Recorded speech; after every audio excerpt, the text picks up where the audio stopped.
공부할 수 있는 은혜를 주심을 감사하며 그 말씀 안에 있는 대속의 은혜를 또 깊이 깨닫게 하기 위하여 귀한 말씀의 잔치를 배설하였사오니 성령께서 우리 한 사람 한 사람 심령 속에 주님께서 우리를 위해서 이미 베풀어 주신 그 대속의 은혜를 깊이 깨닫는 시간이 될 수 있도록 도와주시기를 원합니다.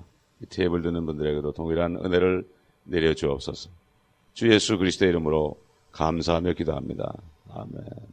출애굽기 들어갑니다. 출애굽기 1장 들어가겠습니다.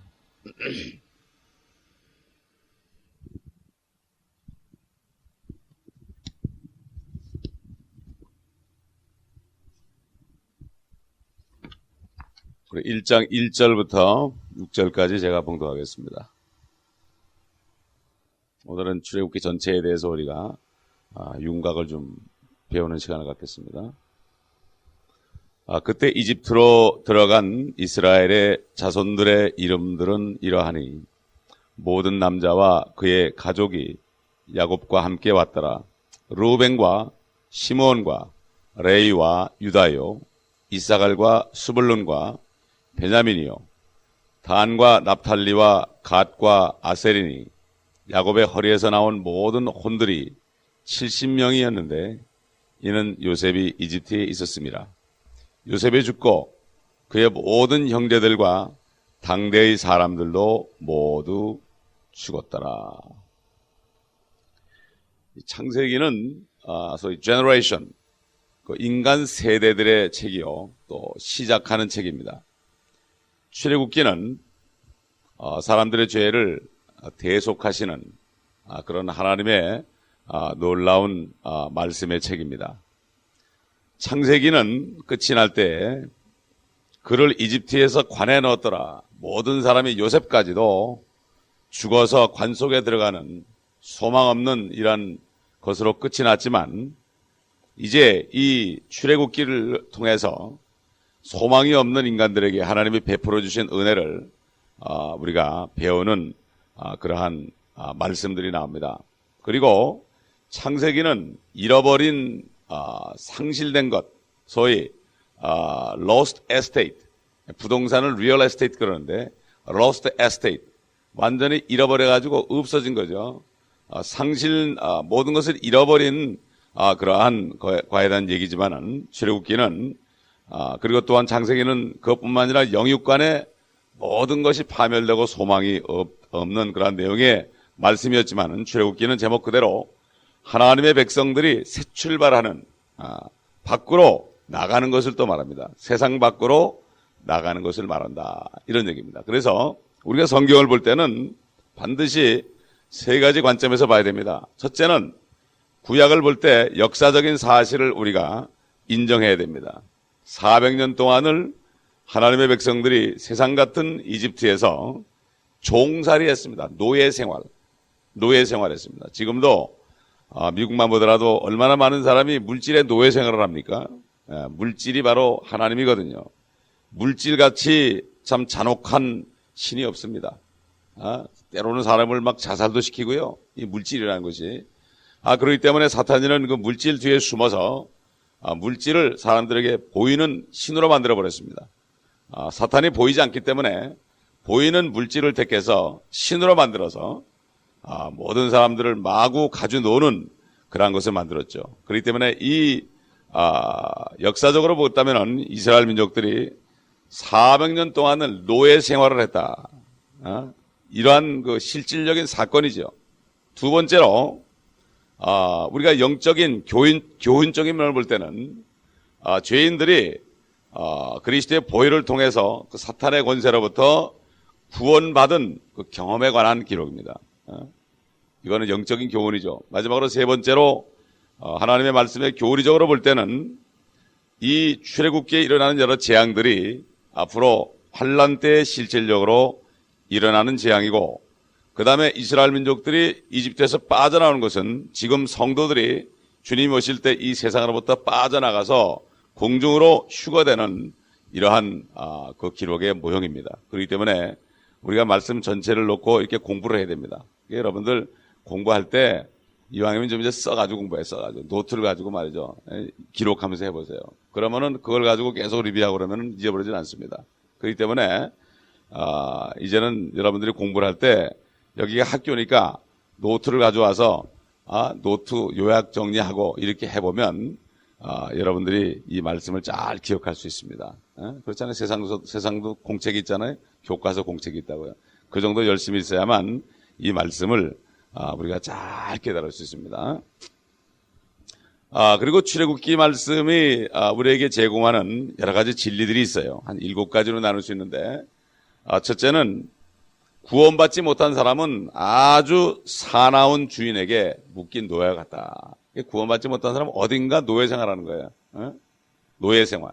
돈의 노예 생활하든지 또는 여러 가지 나쁜 습관의 노예 생활하든지 이런 성적인 것에 노예 생활하든지 노예 어딘가 묶여 있다 이거죠. 묶여 있어요.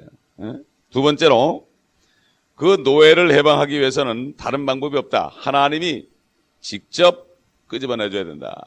우리 인간들은 다 물에 빠져서 죽어가는 인생 같기 때문에 누군가 밖에서 손을 내밀어서 끄집어주지 않으면 아무도 구원받을 수 없다. 세 번째로 하나님께서는 인간들을 구원하기 위해서 반드시 천사를 사용한다. 그 천사는 사람이 주로 되죠. 요즘에 천사들에 관한 말을 보면 되게 남자들로 나타납니다. 그렇기 때문에 옛날엔 실질적으로 주의 천사들이 나타나지만 이제는 사람들을 통해서 하나님이 말씀하셔서 구원하신다. 그래서 사람의 말을 듣지 않는 사람은 아주 완고한 사람이에요. 어떤 사람이 나에게 무슨 말을 할 때 그것을 귀담아 듣지 않는 사람은 정말 완고한 사람이에요. 하나님은 사람을 통해 역사합니다. 그렇기 때문에 누가 나한테 무슨 충고를 할 때는 하나님이 나한테 하신다는 생각으로 들어야 돼요. 사도 바울이 그랬잖아요. 내가 너에게 이런 말을 사람의 말로 듣지 않고 하나님의 말씀으로 받으니 이 하나님의 말씀은 믿는 자 속에서 효과적으로 역사한다. 이렇게 얘기했습니다. 때로는 하나님께서는 자식을 통해서 말씀하십니다. 때로는 지나가는 거지를 통해서도 말씀하십니다. 우리는 귀를 열어야 되죠. 네 번째로 이 구속은 반드시 피의 능력으로, 보혈의 능력으로만 이루어진다. 이런 메시지가 이 말씀 안에 들었고, 또 다섯 번째로 이 세상으로부터 나와가지고 출애굽한 사람들은 절대로 세상과 타협하지 않는다. 타협하지 않는다. 여러분 400년 동안을 종살이하는데 또 들어가겠습니까? 타협하지 않습니다. 여섯 번째로 이 세상에서 나와가지고 구속받은 사람, 그리스도의 보혈로 구속받아 구원받은 사람은 그때부터 일생 동안 연단과 시련이 시작된다. 왜 그렇습니까? 노예 근성을 다 뽑아야 되기 때문에.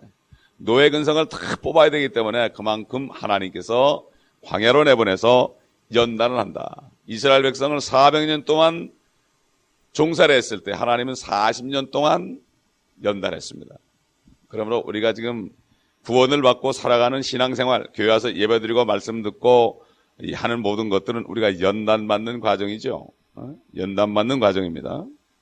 그래서 사자라는 것은 고생하는 사자예요. 40일 금식, 단식, 400년 동안 종살이 했고 40년 동안 광야생활을 했고 예수님도 40년 동안 단식을 했죠. 그렇기 때문에 연단과 시련이 시작된다. 사도 베드로가 너에게 불시험이 오는 것 이상히 여기지 말아라. 이거는 모든 형제들이 동일한 고난을 받는다. 어차피 노예들도 고난받아요. 세상에 있어도 고난받습니다. 차라리 밖에 나와서 하나님의 손 안에서 고난을 받으며 연단을 받으며 옛날 죄의 근성들이 다 뽑아지고 주님의 형상으로 닮아가야 되겠죠. 마지막 일곱 번째로 하나님께서는 거룩하신 하나님이다. 절대적인 표준을 가진 하나님이다. 그렇기 때문에 우리는 하나님의 거룩하심을 닮아가야 된다. 내가 거룩하니 너희도 거룩하라고 그랬습니다. 내가 거룩하니 너희도 거룩하라고 명령하셨습니다. 그렇기 때문에 우리에 있는 모든 죄악성들이 다 뽑아져야 됩니다. 사는 동안에. 주님 만날 때는 깨끗한 모습으로 세마포 입고 만나야 됩니다. 여기 1장 1절에 들어가 보면은 여기 이제 그때 이집트로 들어간 사람, 그때 이런 말이 나오죠. 그래서 이제 모든 가족들이 야곱과 함께 왔다 이렇게 얘기했습니다. 그래서 이름들이 지금 기록되어 있죠. 여러 사람들의 이름이 기록되어 있습니다. 주님께서 70인 제자를 전도하러 보냈을 때 그들이 돌아와서 기뻐하면서 돌아왔습니다. 주의 이름으로 마귀들도 떤다고 그러니까 주님께서 마귀가 떠는 것으로 너희가 기뻐하지 말고 너희의 이름이 하늘에 기록된 것으로 인하여 기뻐하라, 이렇게 말씀한 것입니다. 성경에 이름이 기록된 사람들, 대부분의 사람들이 다 하나님의 사람들로 하늘에 기록됐다는 뜻입니다. 그렇기 때문에 사도 바울이 빌립보 4장 3절에 보면은 여인들의 이름을 쭉 얘기했죠. 참 자기를 도와서 선교하는데 많이 도왔던 사람들, 영육관에 도왔던 사람들, 기도로 물질로 도왔던 그 여인들의 이름을 열거했죠. 우리 한번 빌립보 4장을 찾아보면 그 말씀이 나오죠. 빌립보 4장 보게 되면은 1절부터 그러므로 참으로 나의 참으로 사랑하고 사모하는 형제들아, 나의 기쁨이요 면류관인 나의 참으로 사랑하는 자들아. 사도 바울을 통해서 구원받은 사람들이 바로 면류관이라고 그랬어요. 나의 면류관이라고 그랬어요. 여러분이 전도해가지고 그 사람을 양육하게 되면 여러분의 면류관이 되는 거예요. 나의 참으로 사랑하는 자들아, 주 안에서 이처럼 굳게 살아. 내가 요디가에게 권하며 순두개에도 권하노니 주 안에서 같은 생각을 가지라. 내가 또한 참된 동지인 너에게 정하노니 복음 안에서 나와 함께 애쓰고 또 클레메와 나의 다른 동료들과 함께 수고한 이 여인들을 도우라. 그들의 이름이 생명의 책에 있느니라. 생명의 책에 있느니라. 생명의 책에 이름이 없으면 다 불못으로 떨어집니다. 생명의 책에 이름이 있어야만 하늘에 올라가서 하나님과 함께 삽니다. 그렇기 때문에 여기 지금 출애굽기에 지금 남자들의 이름으로 시작을 합니다. 그리고 가족들은 그 남자들과 함께 했다. 이것은 남자가 머리고 여자는 남자와 한 몸이기 때문에 그 남자가 얘기될 때는 거기 속한 여인까지도 포함되는 것을 우리가 여기서 알 수가 있습니다. 그래서 70명 가운데는 물론 야곱도 포함됐습니다. 첫 번째 이름이 루벤, 시므온, 레위와 유다다. 이 네 사람은 야곱의 첫째 부인 레아의 아들들입니다. 비록 야곱이 참 얼굴이 이쁜 라헬을 사랑했습니다. 오히려 레아는 사랑하지 않고 평생 동안을 구박을 하고 그리고 그 레아의 아들들도 구박을 했지만 하나님께서는 이거는 하나님 공평한 법칙으로 큰 딸을 앞세워서 큰 딸의 허리에서 나온 배에서 나온 그 네 아들을 먼저 집어 넣으셨다는 겁니다. 사람들은 편파적으로 행하고 편견으로 행하고 편애하고 그러지만 하나님은 절대로 그렇지 않는다는 것을 여기서 우리가 알 수가 있고, 그 다음에 이제 이사갈과 스볼론과 베냐민, 단 이 네 사람은 바로 그 빌하라고 여종의 아들들, 그 두 번째 부인인 거죠. 빌하라고 여종의 여인들의 이름이요. 그 다음에 베냐민은 이제 사랑하는 라헬의 아들의 이름이고, 아들의 이름이고, 그리고 이제 요셉은 이미 거기 이집트에 있었기 때문에 이제 뒤에 5절에 보면 요셉이 이집트에 있었더라 이렇게 얘기한 것을 볼 수가 있습니다. 5절에 보게 되면은 야곱의 허리에서 나온 모든 혼들이 70명이었다. 모든 혼들이다 이렇게 얘기했죠. 혼들이다. 사람들을 쓸 때 한 혼, 두 혼, 세 혼. 그러니까 사람의 실체가 혼이라는 것을 알 수가 있어요. 근데 구약에 보게 되면은 사람의 몸과 혼을 같이 취급할 때도 있었고 별도로 취급할 때도 있었어요. 그렇기 때문에 여호와의 증인들이 몸과 혼은 하나다. 그래서 몸에 죽을 때 혼도 죽는다 이렇게 얘기해요 사람들이. 그러나 신약에 와가지고 데살로니가전서 5장 23절 보면은 주 예수 그리스도 강림하실 때 너의 온 영과 혼과 몸이 책망할 것이 없이 보존되기를 힘쓰라. 영과 혼과 몸이라고 분명히 성경에 확실하게 얘기해주고 있죠. 그렇기 때문에 여호와 증인들이 몸과 혼이 같다. 그래서 몸에 죽을 때 혼도 죽는다. 지옥을 무덤이라고 이렇게 잘못 얘기하는 것은 저들이 성경을 잘못 깨달은 것이죠. 성경 전체를 보지 않은 것입니다. 6절 보니까 요셉이 죽고 그의 모든 형제들과 당대 사람들도 모두 죽었더라. 우리가 마지막으로 여기서 보게 되면은 영적인 위대한 진리들을 우리가 볼 수가 있어요. 첫째는 여기 애굽에 들어간 사람들이 자의로 들어간 게 아닙니다. 자의로 들어간 게 아니고 어머니 뱃속에서 태어나다 보니까 야곱의 자손이 되다 보니까 할 수 없이 들어간 거예요. 70명이. 할 수 없이 들어갔습니다. 마찬가지입니다. 우리가 이집트 같은 세상에 태어난 것이 내가 원해서 태어난 것이 아니라 부모님들이 결혼하다 보니까 우리가 이 땅에 태어난 거예요.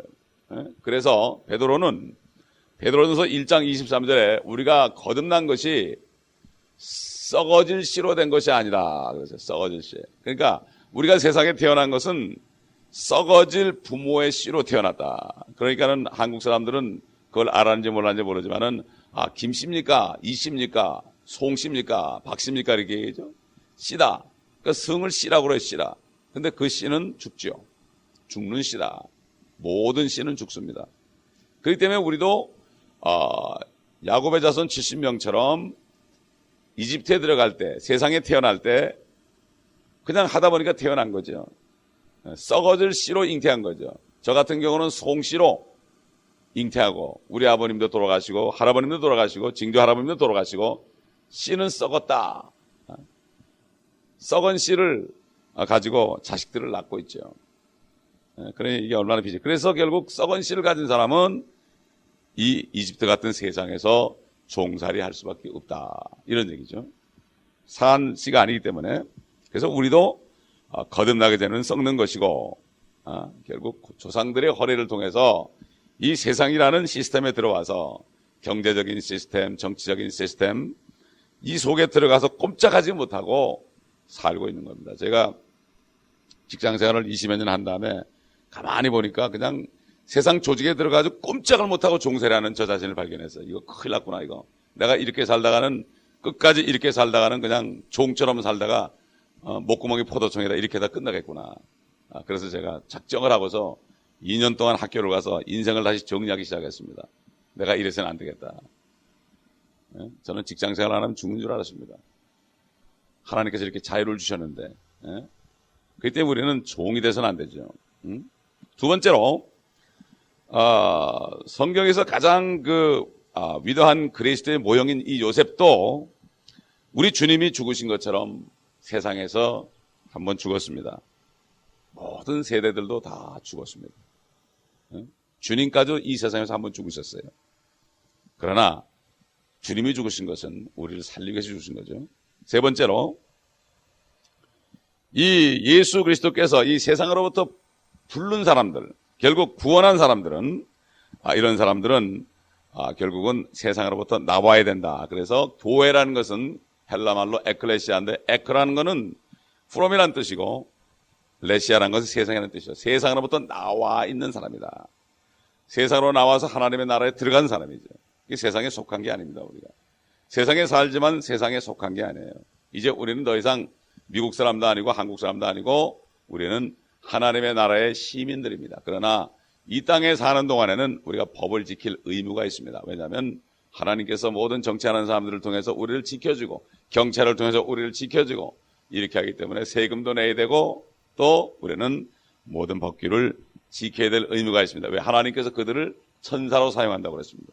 그래서 우리가 잘못하면 티켓도 벌금도 내야 되는 이런 것을 하나님이 허락하신 것입니다. 그래서 이 출애굽기는 요셉이 죽어서 이 세상의 유형인 이집트에서 결국 있는 것으로 시작되죠. 그런데 하나님께서는 요셉의 뼈도 결국은 거기서 드러내가지고 가나안 땅으로 옮겼고 또 이 야곱의 뼈도 이 세상으로부터 끄집어냈습니다. 마찬가지로 우리 주님도 이 세상에 죽으셨지만 부활하실 때 그의 뼈 한 조각도 이 세상에 남기지 않았다는 것입니다. 마찬가지로 구원받은 사람들, 세상에서 구원받은 사람들은 지금은 잘 모르지만은 주님이 오시게 되면은 이 땅에 뼈 한 조각 남기지 않고 하늘로 들려 올라갑니다. 그렇기 때문에 이 출애굽기 전체의 말씀은 결국은 우리 그리스도인들이 이 종살이하던 세상에서 구원받아서 잠시 동안 살다가 주님이 늦게 오시면 우리도 죽지만 무덤에 들어가지만 그러나 주님이 오실 때 주님처럼 부활해가지고 주님이 부활하실 때 살과 뼈는 영은 살과 뼈가 없지만 나는 있다 이렇게 말씀한 것처럼 죽지 않는 그러한 몸을 우리가 입고 이 세상으로부터 완전히 탈출할 것입니다. 그리고 이 세상에 완전히 새롭게 됐을 때 다시 내려올 때는 주님과 함께 신혼여행을 내려오는 것이고 또 이 땅을 다스리기 위해서 내려오는 것입니다. 이 땅을 다스리는 통치자로 내려오는, 이게 바로 복음이에요. 이게 이 복음을 깨달아야 돼요. 저는 이 복음을 깨달았을 때 이 우주 속에는 나는 티끌 같구나. 하나님의 뜻을 깨달았을 때 너무나 기뻤습니다. 하나님이 나에게 이러한 축복을 줬구나. 저에게 복음을 전하는 목사님이 그걸 가르쳐 줬어요. 한번 비행기를 타고 가면서 열 몇 시간 동안을 성경을 쭉 가르쳐 줬어요. 그려가면서 가르쳐 줬어요. 그때 내가 뭘 다 깨달았어요. 하나님이 엄청난 분이구나. 그분에 붙어야 되겠다. 그래서 그때부터 결심을 한 것이었습니다. 그렇기 때문에 우리 다 마지막으로 로마서 11장을 찾아보겠습니다. 로마서 11장. 이 복음이라는 것이 예수 믿고 그냥 여기서 구원만 받고 사는 게 복음이 아니에요. 그래서 이 땅에서 잘 되는 게 복음이 아닙니다. 진짜 복음은 뭐예요? 그건 물론이고 참 우리가 이 땅에 뼈나 남기지 않고 다 들러 올라가는 참 이러한 놀라운 참 통치자의 축복을 받는 이것이 바로 복음입니다. 그걸 모르니까 참 한국의 참 가장 큰 게 목사님이 예수 믿으면 병 고침 받고 적극적으로 생각하면 만사가 잘 된다. 이것으로 끝난단 말이에요. 이거는 사회복음이지 이거는 그리스도의 복음이 아닙니다. 그리스도는 앞으로 오실 통치자입니다. 만왕의 왕 만주해 줍니다. 우리도 그렇게 되는 것이 바로 그리스도의 복음이지. 그거를 빼면은 그건 참 복음이 아니에요. 불교에도 불교나 유교하고 다를 게 하나도 없습니다. 그래서 33절 보게 되면은 11장 33절 오 깊도다 하나님의 지혜와 지식에 부여하며 그분의 심판을 어찌 헤아리며 그분의 지나가는 길을 어찌 찾아내리요. 누가 주의 생각을 알았느냐? 누가 그분의 의논자가 되었느냐? 누가 먼저 그분께 드려서 되돌려 받겠느냐? 이는 만물이 그분께로부터 나와 그분을 통하여 그분께로 돌아갑니다. 영광이 그분께 영원히 있으리로다. 아멘. 어차피 우리는 주님께로 돌아가야 됩니다. 우리의 모든 것을 주님께 드리는 사람은 되돌려 받는 거예요. 성경에 주라, 바치라 그런 것은 뭐죠? 받으라 그런 거와 마찬가지예요. 우린 거꾸로 생각하죠. 물질계에서는 주게 되면은 손해보죠. 받아야만 이깁니다. 그러나 하나님의 영적인 세계는 내가 드리면 그것이 내 거가 되는 거예요. 그렇기 때문에 이 모든 인생을 주께 완전히 맡겨드리고 그분만을 의지하고 살게 되면은 모든 것을 받는 것입니다. 모든 것을 받는 거예요. 주님이 그랬잖아요. 너희가 살고자 하면 죽을 것이요 죽고자 하면 살 것이다. 옛날 2조 때 많은 정치가 가운데 양심적인 사람들 중에서는 그 법칙을 따라 산 사람이 있죠. 자기 목에 칼이 들어와도 그냥 잘못했다고 그대로 고백한 거예요. 감추지 않고. 그러나 그런 사람은 살았습니다. 그러나 뒤에서 간신배들처럼 모든 거짓을 숨기고 항상 거짓말하는 사람들은 결국은 비참하게 다 죽었습니다. 그래서 사즉생이요 생즉사라는 말이 나왔습니다. 주님께서도 사람들의 속담을 들어서 얘기만 했습니다. 속담이라는 게 뭡니까? 사람들이 겪어보니까 비겁하게 살면 결국 죽는구나. 그러나 차라리 내가 잘못했을 때는 잘못했다고 고백하고 그냥 목을 내놓은 사람은 오히려 사는 것이다. 이것을 깨달은 거예요. 그렇기 때문에 우리는 하나님의 이 놀라운 진리를 깨달아야만 우리가 누가 먼저 그분께 드려서 되돌려 받겠느냐. 하나님께 드릴 때 되돌려 받습니다. 이게 법칙입니다. 누가 그렇게 하겠느냐? 별로 없다 이거예요. 그렇기 때문에 하나님의 지혜와 지식의 부여함 깊도다. 누가 알겠느냐? 누가 그분의 상담자가 되겠느냐? 만물이 그분께로부터 나와 그분을 통하여 그분께로 돌아갑니다. 영광이 그분께 영원히 있으리로다. 아멘. 이게 바로 우리의 삶이 되어야 됩니다. 여러분, 이 깨닫는 여러분 되실 때 우리 모든 인생들이 주님께 완전히 바쳐질 때, 아낌없이 바칠 때 주님께서 우리에게 모든 것을 주실 것입니다. 기도하겠습니다. 아버지 하나님 감사합니다. 출애굽기를 공부할 수 있도록 은혜를 주신 것을 감사합니다. 사도 바울에게 주신 계시처럼 그리스도 안에서 유대인과 이방인이 공동 상속자가 되는 그러한 신비로운 계시를 받았다고 증거했고 이것을 복음이라고 말씀했고 나의 복음이라고 고백했나이다.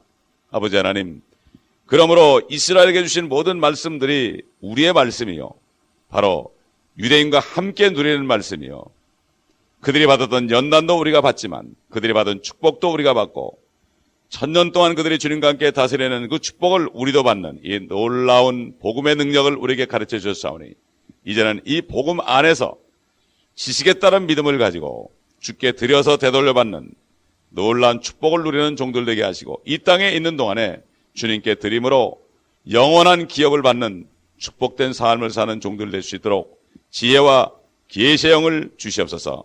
그러므로 깨달은 가운데 하나님의 깊은 지혜와 지식의 부여함 속에서 이 땅에서 더 이상 종살하지 않고 완전히 종의 신분을 벗어나서 몸은 땅에 살지만 하늘에 사는 이러한 귀한 신령한 종들로서 영적인 종들로서 많은 사람들을 하나님의 나라로 인도하는 종들 될 수 있도록 이 아침에 함께 하시고 기도하여 무릎을 꿇을 때 하나님께서 말씀하여 주옵소서. 우리 구주 예수 그리스도의 이름으로 감사하 기도드리나이다. 아멘. 는 뜻을 깨닫게 하시고 또 말씀에 의해서 오늘도 우리를 인도하시는 하나님의 뜻을 깨달음으로 우리의 현 위치가 참으로 하나님께서 인도하는 길임을 깨닫고 감사하며 주님의 손 안에 묵묵히 아버지 맡겨진 바 되는 우리의 삶이 될 수 있도록 도와주시기를 원합니다. 우리의 인생이 이생뿐이라면 모든 사람 가운데 가장 불쌍한 자라고 고백한 사도 바울처럼 우리의 생이 이생이 아니라 이생은 바로 영혼을 준비하는 준비 기간임을 알고 이 땅에 살지 않고 기거하는 나그네 같은 순례자의 삶을 살기에 오늘도 부족함이 없도록 저희를 깨닫게 하옵소서. 우리 주 예수